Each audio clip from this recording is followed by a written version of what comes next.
ये 13 दोष ऐसे हैं जिसके जीवन में होंगे तो उसको कभी शांति, कभी सुख, कभी ऐश्वर्य ये टिकेगा नहीं और दुर्गति निश्चित हो जाएगी। बहुत ध्यान से सुने, एक श्लोक में 6 दोष और दूसरे श्लोक में 7 दोष। उपासक को कभी इन दोषों को अपने अंदर टिकने नहीं देना चाहिए। और जो संसार के मार्ग में चल रहे हैं, अगर इन दोषों में चलेंगे तो वो जो आपके पुण्य कर्मों से ऐश्वर्य है भी वो नष्ट हो जाएगा। आप दुख, चिंता, शोक से ग्रसित होकर बड़ा दुख में जीवन व्यतीत करेंगे और आपकी गति बिगड़ जाएगी, दुर्गति हो जाएगी।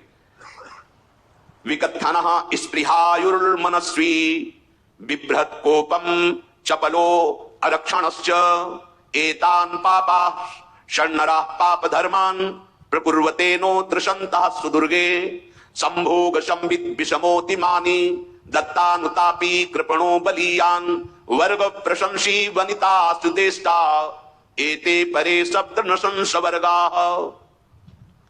जो अपने मुख से अपनी बड़ाई प्रशंसा करता है, ये 13 लिख लो दिमाग में, डायरी में, क्योंकि ये नोट हो रहा है, आवाज डाली जाएगी, आप बार बार सुन, इनसे बचिए। अपनी बड़ाई, अपनी प्रशंसा कभी अपने मुख से नहीं करना, नहीं तो आपके पुण्य नष्ट हो जाएंगे, बुद्धि भ्रष्ट माने गिर जाएगी। अगर परमार्थ में चल रहे हैं तो भी, और व्यवहार में तो पुण्य नष्ट हो ही जाएंगे। बुद्धि गिरी हुई तभी ऐसी बात होती है।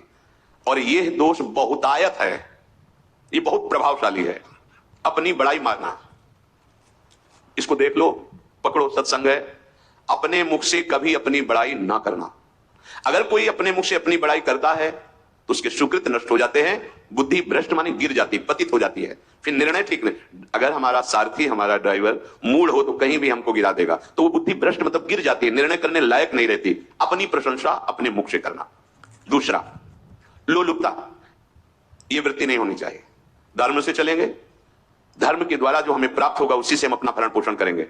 आपके बच्चे स्वस्थ होंगे, बुद्धिमान होंगे, परिवार में बहुत सुख और शांति होगी, भले दीपक की तरह जलो, बहुत काल तक रहेगी। लक्ष्मी जी भी आपके घर में बहुत काल, हम ये नहीं कहते कि बहुत नहीं, जितनी है बहुत सुख शांति से चलोगे।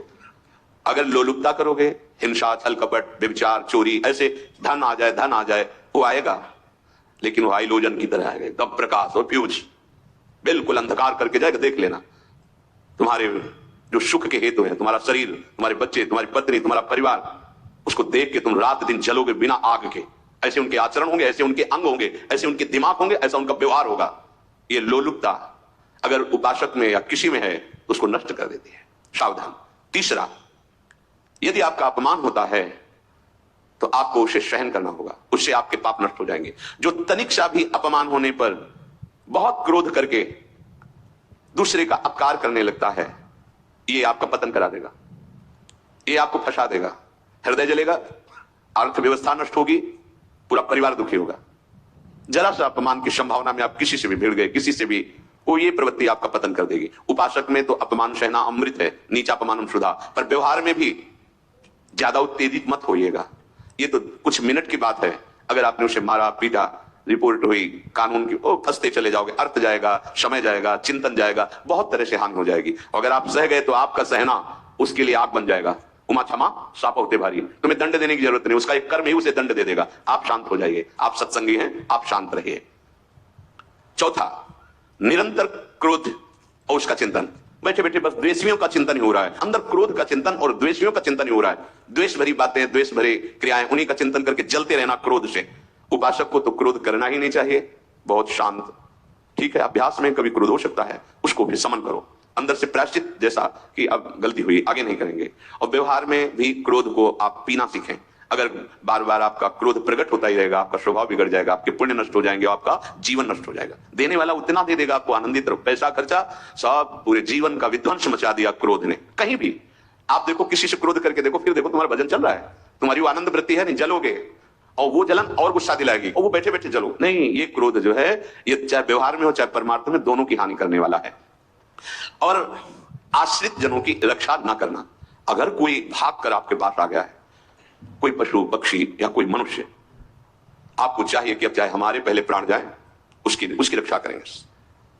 सीवी जैसे तो कोई बिरले ही होते हैं, पर इतना जरूर ध्यान रहे, जैसे कोई पशु पक्षी किसी भय से आपकी सीमा के अंतर्गत आ गया है, अब उसकी रक्षा करनी है आपको। अगर आप स्वयं मार देते हैं या मरवा देते हैं, या आपके सुकृत नष्ट कर देगा, या आपकी दुर्गति का कारण बन जाएगा। और जो पाप कर्म उत्साहित होकर करते हैं, उपासक को तो बहुत सावधान रहना चाहिए, पर व्यवहार में भी जो नहीं करना चाहिए, अगर वो पाप कर्म आपके द्वारा मन में प्रेरित हो रहे हैं, संकल्प बन रहा है, क्रियाएं हो रही है, दुर्गति पक्की, पुण्य नष्ट हो जाएंगे, दुख अशांति बढ़ती चली जाएगी, कभी शांति नहीं प्राप्त कर पाएंगे। ऐसा नहीं कि जो